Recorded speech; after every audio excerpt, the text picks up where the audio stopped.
Salut les copains, bienvenue dans cette nouvelle vidéo où on va parler d'un sujet sensible. Nous allons parler tout simplement de la drogue, c'est mal. Non, je rigole. T'es con, tu me niques les croches, ça me fait du montage en plus, c'est nul. Bienvenue dans cette nouvelle vidéo et nous allons parler d'un sujet sensible. Tout d'abord, je souhaite présenter à tout le monde mes meilleurs vœux, une bonne année, une bonne santé et le fric parce que sans fric on fait rien. Je rigole. Et du coup, on va vous expliquer notre point de vue. On va parler d'un sujet bien sensible. On va vous expliquer notre point de vue sur le fait d'avoir choisi la vie nomade ou la vie sédentaire. C'est des choix bien particuliers, bien propres à chacun.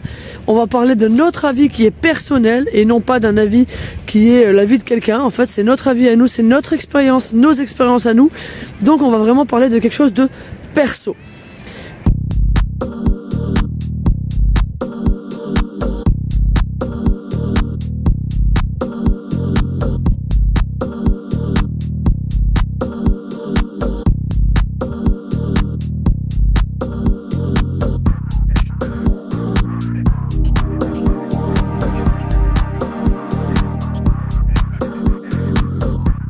Nous avons vécu donc sur les routes, pour ma part, j'ai vécu sur les routes pendant 6 ans et avec Emma du coup depuis 4 ans. Donc notre expérience elle n'est pas significative non plus, on n'a pas passé le quart de notre vie sur les routes, mais c'est quand même pas mal. Sachant que ces 6 dernières années, on a pu s'apercevoir de choses très simples. C'est un changement radical sur la vie de nomades, notamment sur le nombre de personnes qui sont devenues nomades. Et donc on va aborder vraiment tous les sujets, le stationnement, la vie, le coût de la vie nomade aujourd'hui, parce qu'il y a beaucoup de choses qui ont augmenté, dont le gasoil. Et donc voilà, donc ouais, comme on peut le constater, on est dans un parc pour enfants, pour le plus grand bonheur d'Isaac. Voilà. Donc comme vous l'avez compris, nous on passe en appartement et donc on vous explique tout ça dans cette vidéo. Salut!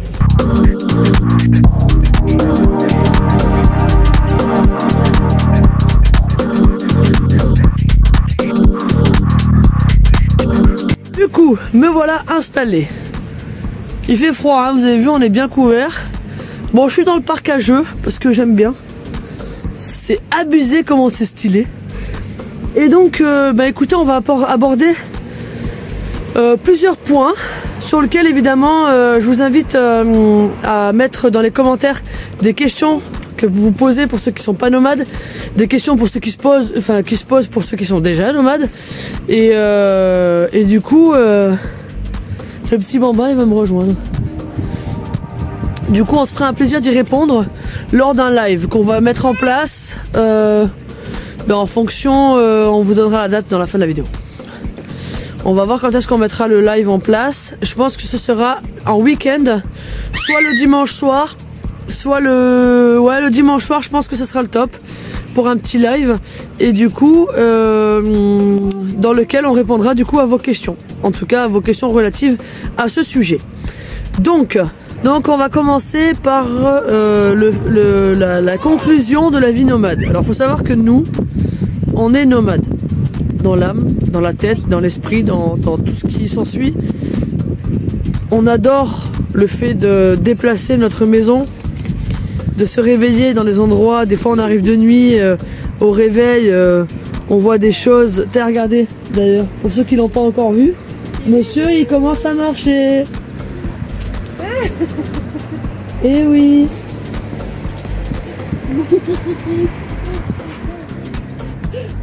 Oui. Voilà, ça c'était la petite parenthèse, parce que je sais qu'il y en a plein qui nous suivent aussi pour voir le développement de notre petit garçon Isaac. Donc pour en revenir au sujet, donc en effet, on est adepte de beaucoup de choses dans la vie nomade, si c'est pas pour dire tout. Et donc ouais, de se réveiller le matin. Je vais vous mettre des photos au fur et à mesure de la vidéo pour que vous vous rendiez compte de ce que c'est la vie nomade aussi.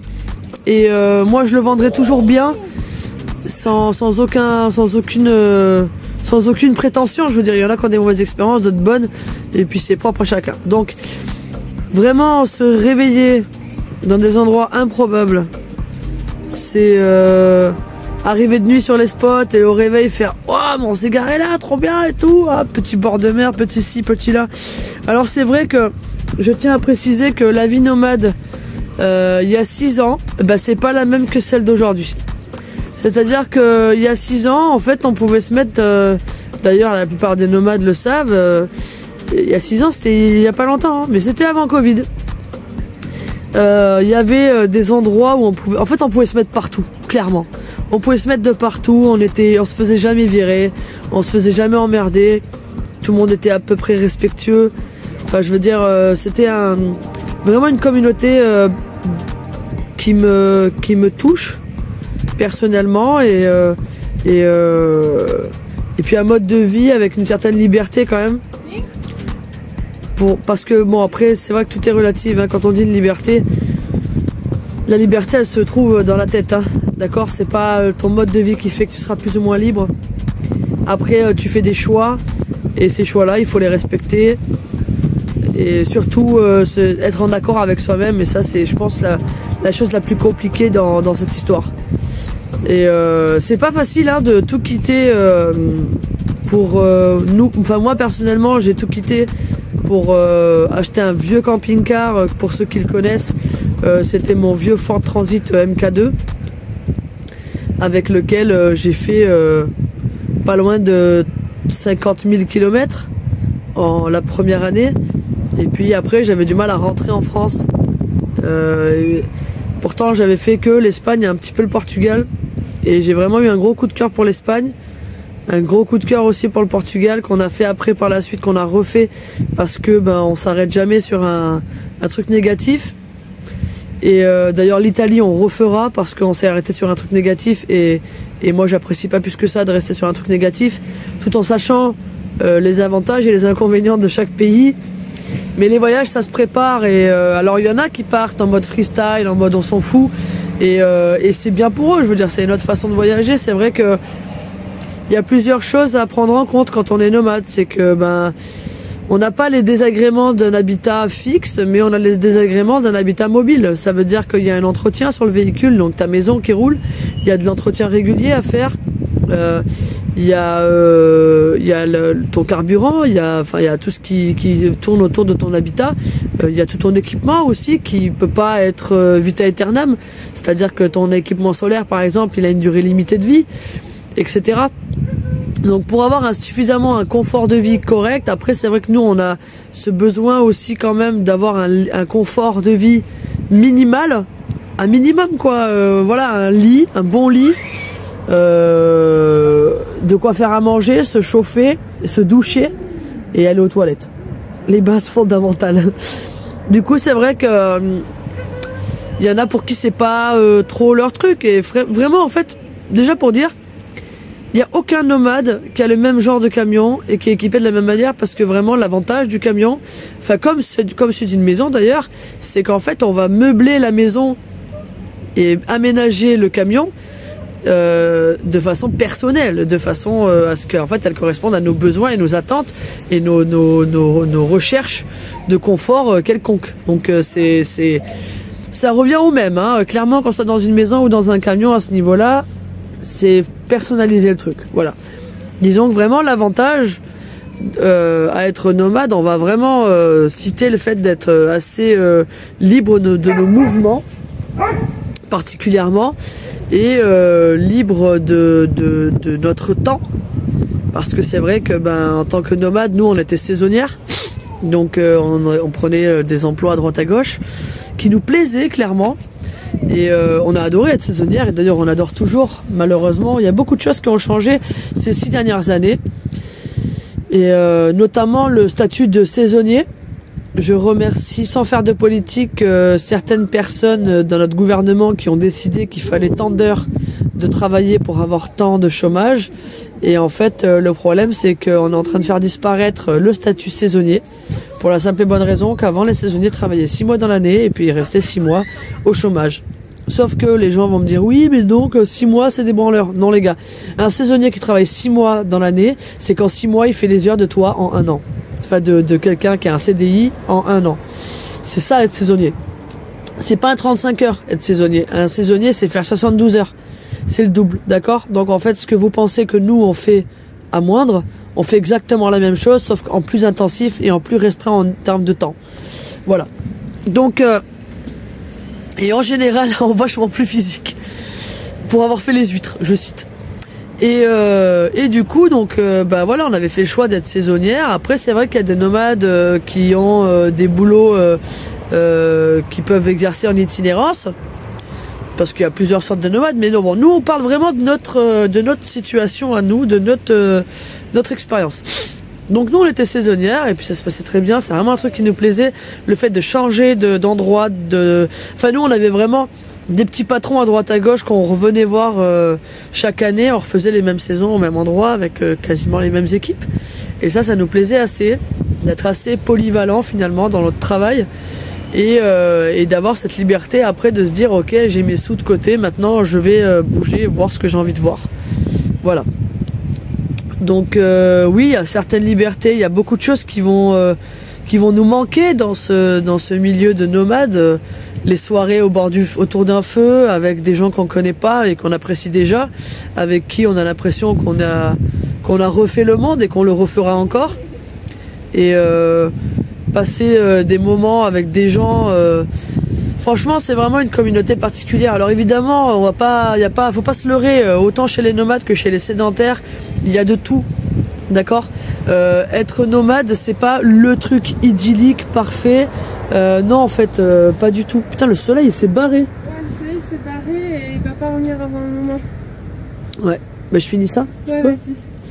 Et donc voilà, il faut vraiment se dire qu'il n'y a pas une vérité et il n'y a pas un truc bien et un truc mal. D'accord, c'est vraiment propre à chacun. Il y a des gens qui n'auront jamais l'envie.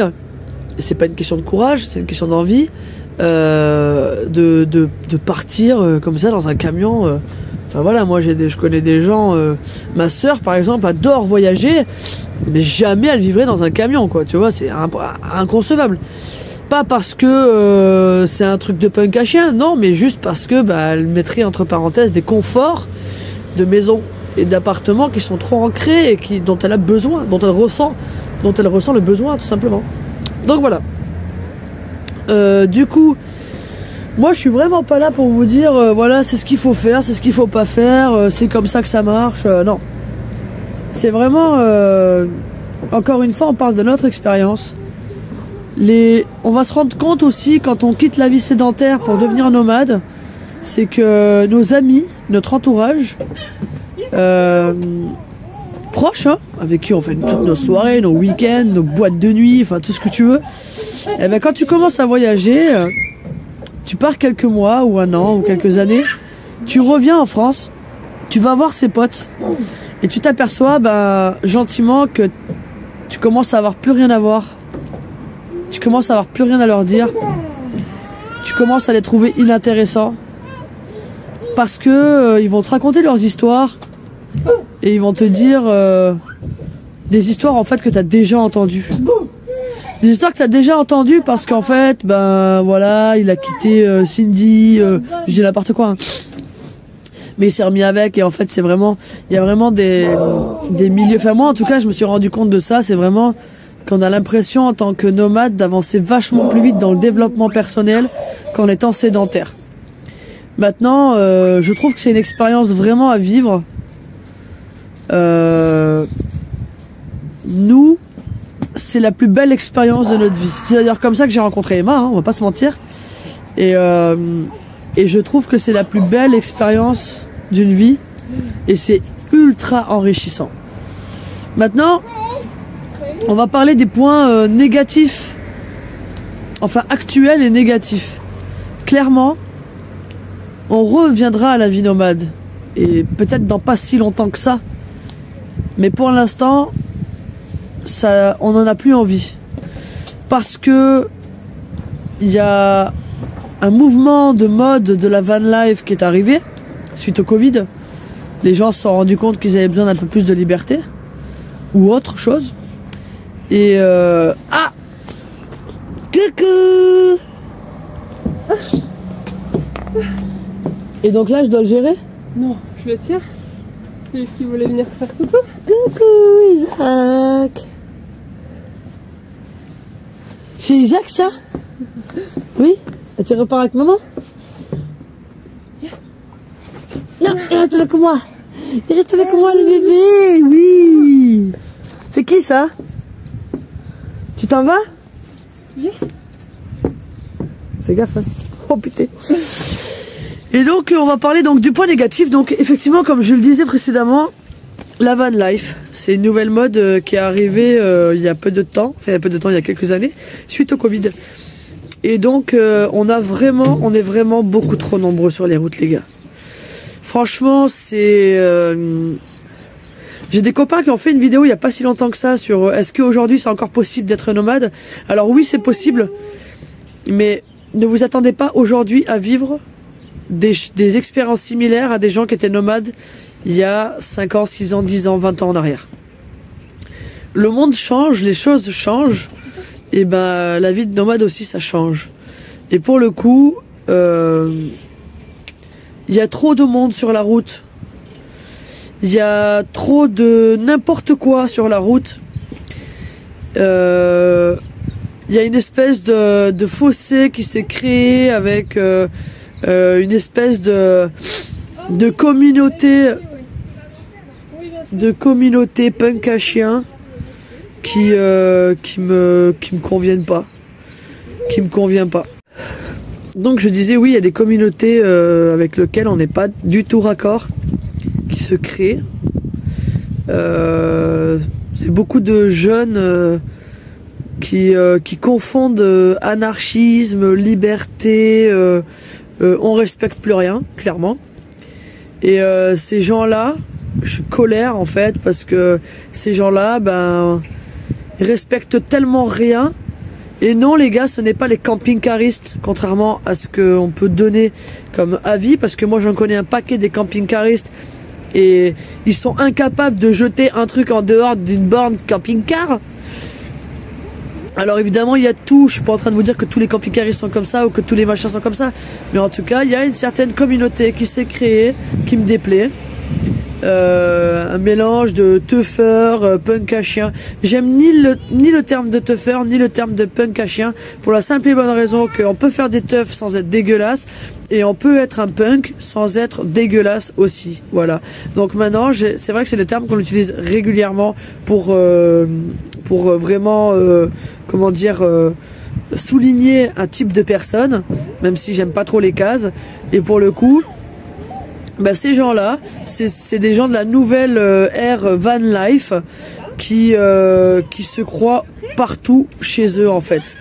Et le problème c'est que il y a aussi ce nouveau van lifer qui arrive sur un spot en pleine matinée, qui laisse tourner son moteur parce qu'il a pas de chauffage pour avoir son chauffage à côté de toi, il se colle à ton camion. En fait ça me saoule. Voilà, donc faut pas croire à la van life les gars, c'est pas YOLO génial, liberté forever. Non, c'est aussi de croiser des communautés qui ne nous conviennent pas. Et je parle pas des gitans les gars, parce que les gitans moi c'est mes potes. Voilà, je n'ai jamais eu aucun souci avec des gitans. Il faut pas tout mélanger. Gitan, manouche, t'appelles ça comme tu veux, je m'en branle. Je parle vraiment de ce côté punk à chien dégueulasse qui ouvre leur camion, qui ont 40 chiens qui sortent, qui chient devant ton camion, qui bouffent des déchets et qui laissent des déchets par terre, qui boivent de l'alcool toute la nuit et qui jettent les canettes dehors et qui en ont rien à foutre. Ça me gonfle. Ça me gonfle. Et franchement, nous, ben clairement, on a un petit garçon, comme beaucoup le savent. Ce petit garçon, il a 16 mois. Et 16 mois, moi j'ai pas envie que mon garçon il voit un mec défoncé à côté de mon camion sous prétexte que il est libre, il est anarchiste. Non les gars, libre c'est dans ta tête, ta drogue te concerne, d'accord? Et pour ce qui est du respect de l'autre, comme on dit, ta liberté s'arrête où commence la mienne, d'accord? Donc il y a un moment en fait, faut arrêter de vouloir être les maîtres du monde, parce que finalement vous ressemblez tellement aux gens que vous détestez. Et oui, enfin bref. On cherche tous un petit peu de liberté, un petit peu de sens à notre vie, un petit peu de... Voilà, je le conçois. On n'a pas tous les mêmes armes dans les mains, on n'a pas tous la même réflexion. Mais une chose est sûre, c'est que être libre, être nomade, c'est pas ça. Donc voilà, donc ça vraiment, ça nous saoule. Il y a beaucoup de de spots qui ont été fermés avec des pierres, avec des barrières de hauteur parce qu'on est beaucoup trop nombreux les gars. Et que les campings, ben, on s'en fout parce qu'on veut d'être libre, on veut des spots plein air, on veut des spots bord de mer. Et le problème c'est qu'aujourd'hui c'est une galère. Et puis le gouvernement a très bien compris qu'il y avait une vague de vanlifers. Et puis on est en train de nous taxer les choses gentiment comme il faut. Voilà. Pour ce qui est de l'aspect financier de la chose, avec Emma, on s'est surpris, on a été mais choqués de faire les comptes financiers et de se rendre compte que de vivre en camion aujourd'hui nous coûtait plus cher que de vivre en appartement. Oui, parce que quand tu vis en camion, il y en a qui suivent le soleil et la chaleur, et c'est très bien. Mais si tu as décidé de passer l'hiver en France par exemple, ben ça te coûte plus cher qu'un appartement. Parce que tu payes ton gaz, ou ton bois pour te chauffer, ou ton gasoil. Parce que tu payes ton gasoil pour te déplacer, parce qu'en France, il n'y a pas d'endroit où tu peux rester plus de 2 jours, parce que tu prends des verbalisations. Il n'y a pas d'eau ouverte, donc tu fais des bornes pour trouver de l'eau aussi, parce que ben ça gèle la nuit, donc ben ils ferment les robinets des cimetières, notamment, ou des mairies, ou des trucs comme ça, qui fait que de l'eau c'est très compliqué d'en avoir, à moins de payer dans des aires de camping-car qui sont hors de prix, et c'est fait exprès. Et en fait il y a beaucoup de trucs qui nous gonflent. En hiver, dans un camion avec un bébé, avec un petit garçon de 16 mois, eh ben on pète un peu un plomb, parce qu'on n'a pas d'espace. On n'a pas beaucoup de fenêtres, par choix, dans notre camion. Et on a froid, donc on chauffe beaucoup. Et franchement, bah, ça fait trop d'éléments qui nous dérangent. Tout ça pour continuer à vivre quelque chose qu'on aimait, hein, mais qu'on finit par plus trop apprécier, pour la simple et bonne raison que les choses changent. Du coup, on a décidé de prendre un appartement, parce qu'on a toujours plein de projets, nous, hein, on est des électrons libres. Pour ceux qui nous suivent sur YouTube, d'ailleurs c'est difficile de nous suivre, parce qu'on change beaucoup d'avis, on va à droite à gauche. En fait, on fait partie de ces gens qui vivent les choses, qui vivent le sentiment du moment, et qui vivent le moment tout simplement. Et donc si on a envie de faire ça ou ça ou ça, ben on le fait et puis c'est tout. Et puis voilà. Et donc on a décidé de prendre un appartement parce qu'on a des projets qui sont en train de se mettre en place. Moi je suis en train de monter mon salon de tatouage. Donc s'il y en a qui veulent des petits tatous pour que je me fasse la main. Non, la main elle est déjà faite, hein. Et croyez pas que dans la vie tout est gratuit, hein. Et donc voilà, donc le camion est en vente. Moi j'ai plein d'acheteurs, mais tant qu'on est dedans et qu'on n'est pas dans l'appart, bah il peut pas partir. Donc je me presse pas là, je me presse pas non plus. Et donc voilà, donc on attend l'appartement qu'on devrait avoir d'ici peu, quelques jours. C'est une question de paperasse comme d'hab, en France on aime bien la paperasse. Et donc on va essayer d'aménager ce cocon du mieux qu'on peut. Ne vous me prenez pas. Quand on a l'âme nomade, on n'est pas prêt à s'en passer. Donc on prend un appartement, on vend notre camion. Avec l'argent du camion, en fait, on va acheter un petit van pour qu'on puisse partir quasi tous les week-ends et pendant les vacances, des trucs comme ça. C'est ultra important pour nous de pouvoir partir quand on veut. Voilà. Et de dormir dans notre camion, quoi. Je veux venir avec toi. Allez, viens. Allez, viens. Oh, il se passe ici. Ah. Attends. Ah. Ça va qu'il bouge, hein. Zeppo avec ma rhum. Ouais. Bonne année. Donc ouais, on va faire ça gentiment. Ouvrir le salon de tatouage pour être autonome. Dans le sens où le but du salon de tatouage, ça va être de rentrer en France, bosser, ouvrir le salon pendant 6-7 mois et après se barrer. Voilà. Donc tout ça, c'est une question de patience. Pourquoi? Parce que nous, le but en fait, c'est de revenir à cette vie nomade. Mais pas maintenant. Parce que vous savez que toutes les choses qui sont à la mode ont une fin. Et donc on attend patiemment que la mode de la van life se termine. Et qu'on puisse se retrouver les vrais nomades sur la route. Et puis voilà. Et une vraie liberté. Je suis une optimiste, hein, les gars. Il y en a qui vont me dire, mais tu rêves, ça va être des pires en pire. Nanana. Ben justement, écoute, moi, j'ai pas envie de m'infliger ça. Ma liberté à moi, c'est celle-là. De choisir, en fait, ce que je fais, quand je fais. Quand et où. Donc, voilà. J'ai vu une phrase il y a pas longtemps sur les réseaux sociaux qui dit à trop vouloir être exceptionnel, on en devient banal. À trop vouloir être différent, on devient semblable. Vous avez 2 heures. Bon, sur ce, ben voilà, donc on a donné... Enfin, j'ai parlé toute seule parce que Emma, elle est avec Isaac et franchement, en plus, ça la gonfle la vidéo, les explications, les machins. Elle ose pas vous le dire, mais vous l'emmerdez. Et je déconne. Et du coup, on va la voir dans les prochaines vidéos, sachant que j'ai encore reçu des partenariats, puisque nous, on continue du coup les partenariats pour équiper notre future van, pour bouger à droite à gauche. Donc il y aura... Et il y aura une surprise parce qu'on est 1000 abonnés. Ah oui, on a dépassé les 1000 abonnés et on avait promis quelque chose. Et quand on promet, on fait. On a promis qu'on ferait un jeu concours pour faire gagner un super cadeau. Parce qu'on a dépassé les 1000 abonnés.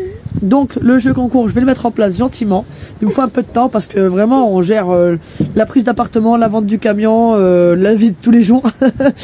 et nos projets du 2e enfant. Oh non! C'est pas vrai! Oh non! Elle l'a dit! Donc voilà. Donc bah n'oubliez pas que vivez vos rêves, lâchez rien. Et quand je dis vivez vos rêves, c'est vivez vos rêves, pas ceux des autres, pas ceux qui vous font envie ou ceux qui vous disent c'est comme ça qu'il faut vivre parce que c'est génial. Être nomade, c'est pas fait pour tout le monde. Être nomade aujourd'hui, fais ce que tu veux. J'ai pas de conseil à te donner, de te dire fais-le, fais-le pas. Fais comme toi tu penses être le mieux. Voilà. Et on parlera dans une autre vidéo de l'isolement. Oh my god. Oh la chute qu'il peut y avoir. On parlera de l'isolement des gens qui vivent en camion tout seuls. Même en famille d'ailleurs. On en parlera. Hein Isaac, c'est toi qui en parleras? Et qu'est-ce que tu fais? Il y a le vide en fait en bas, Isaac. Attends Isaac. Donc Isaac a décidé de rentrer dans ma jambe. Là bébé, bien. Et hop là. Il veut descendre par là, alors on descend. Oui, je le tiens. Et je vais pas où? J'ai la main gelée en plus, j'arrive même plus à tenir le téléphone. J'annonce qu'il fait genre 1 degré. Non, même pas, je crois. Bien. Avec le vent, il doit faire -5. Il y a prévu la neige aujourd'hui. Allez, dégage, gamin. Bon, du coup, on vous fait des bisous. Des gros bisous, prenez soin de vous. On vous dit à bientôt. Et on n'oublie pas, pour ceux qui ne sont pas déjà, on s'abonne, on met des petits pouces et on partage. Ciao, bande d'enfoirés. Bisous.